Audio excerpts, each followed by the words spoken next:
Hey guys, welcome to Superpower User. My name is Stanley, and today I'm going to be doing my 1-month review of the Herman Miller Embody office chair. We're going to be taking a look at the chair overall, go through the adjustabilities, go through the pros and cons, and then ultimately answer, is it worth purchasing the Herman Miller Embody office chair? So let's get to it.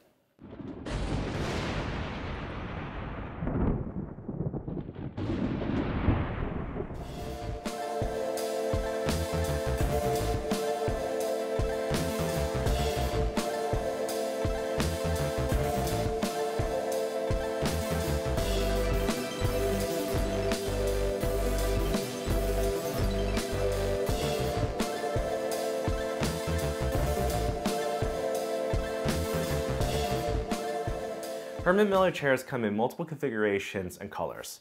This current configuration that you see here is the graphite on graphite, which means you get a graphite gray back along with a graphite gray metal base. The fabric, on the other hand, is a black rhythm fabric. Now, Herman Miller Embodies come in two different kinds of fabric, either a rhythm fabric, which you see here, it's the base fabric, or an upgraded balanced fabric, which is a little bit more textured and is claimed to be a little bit more breathable.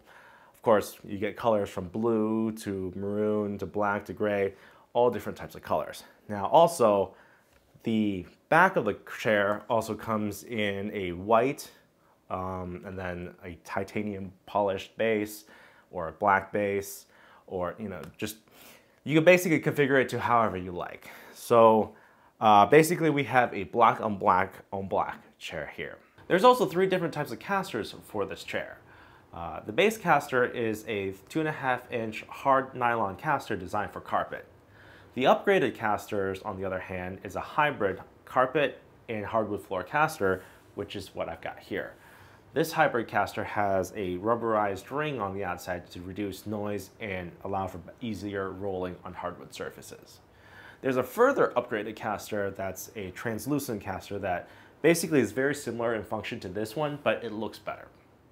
So what makes this Herman Miller Embody chair unique?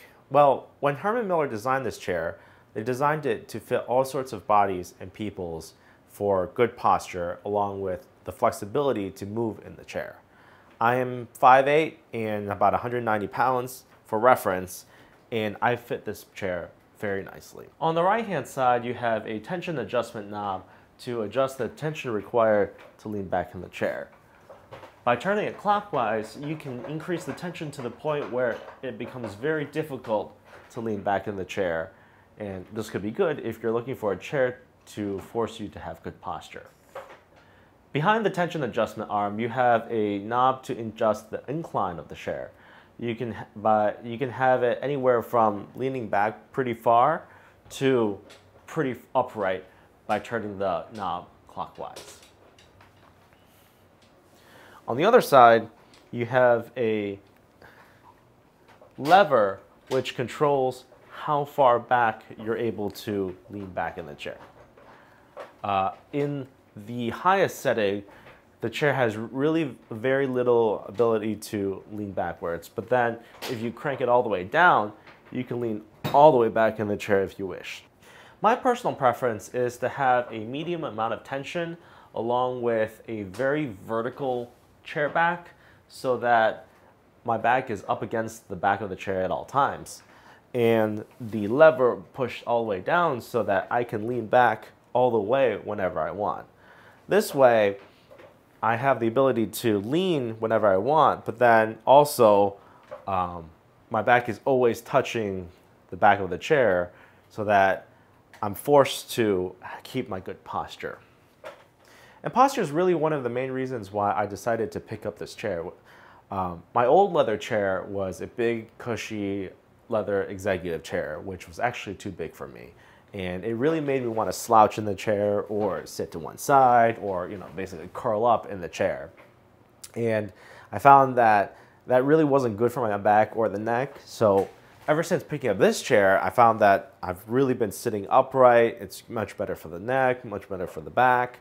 And overall, I've been sitting quite a bit better in this chair compared to the old one. Now, as for more adjustments, the armrests are able to go down, all the way down or come all the way up by hitting the little buttons on the bottom, and have the ability to come all the way in or all the way out to fit all sorts of people from skinny all the way to more well-rounded like myself.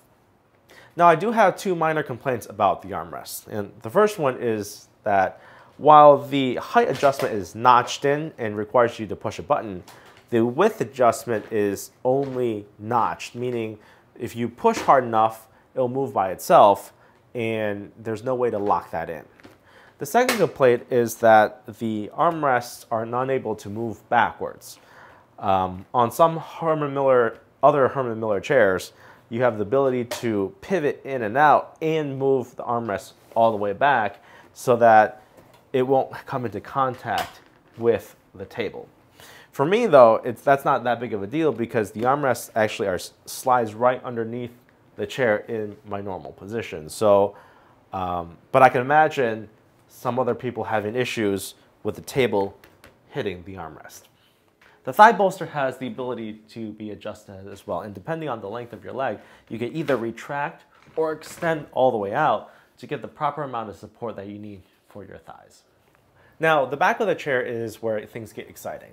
What you have is a hard plastic mesh with hard bracing points that conform to your back and give you very good flexibility. The trade-off is that the cushioning on the back, as you can see here, is very thin.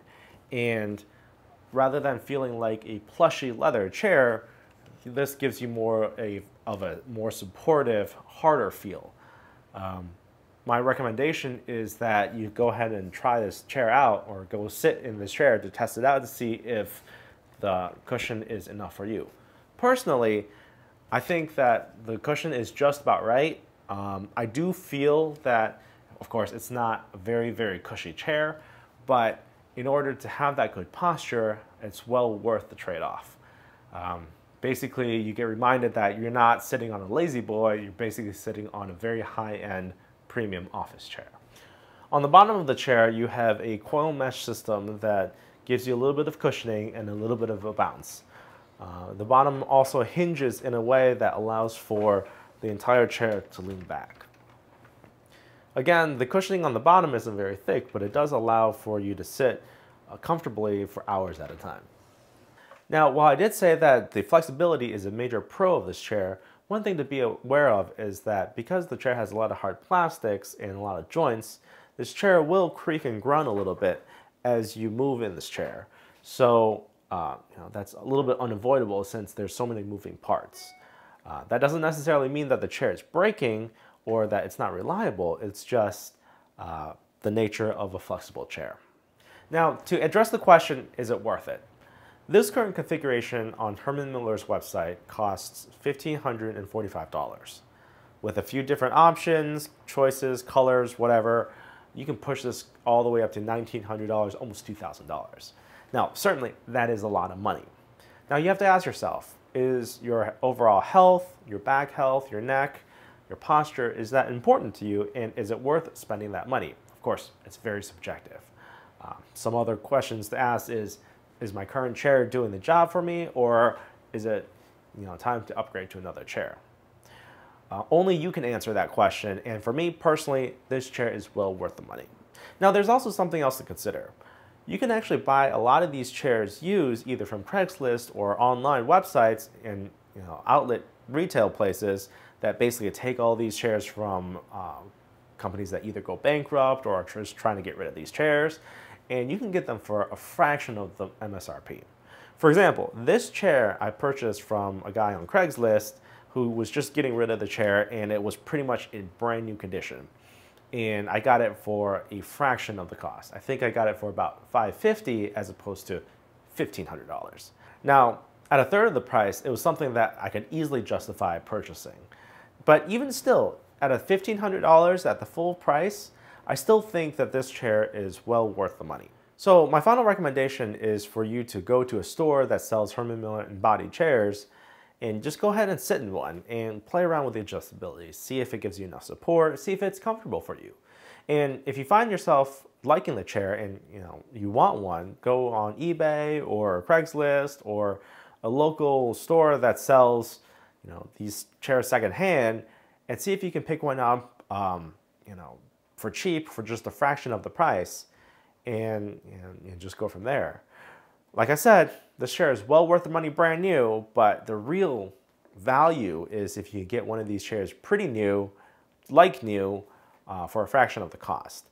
And another thing to remember is that these chairs come with 12 years of warranty, so they're designed to last for a very long time and last, well, many thousands of hours of sitting. So you're probably going to be okay to be able to buy this used.